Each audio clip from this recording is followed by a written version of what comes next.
তুমি কি জানো মহাভারতে এত পাপ করার সত্ত্বেও শকুনি কেন স্বর্গতে স্থান পেল? পৌরাণিক কথার অনুযায়ী শকুনির বোনের নাম ছিল গান্ধারী। গান্ধারীর কুণ্ডলিতে অনেক দোষ ছিল, মানে সে যাকে বিয়ে করবে তার মৃত্যু নিশ্চিত ছিল।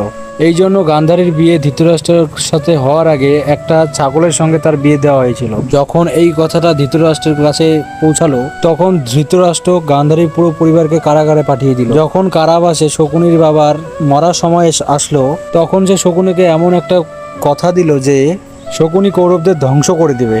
তার সঙ্গে সঙ্গে সে এটাও বলেছিল যে আমার মরার পরে আমার হাড্ডি দিয়ে পাশা বানিয়ে নিও, যেটা সবসময় তোমার সাথ দেবে, অর্থাৎ সঙ্গ দেবে।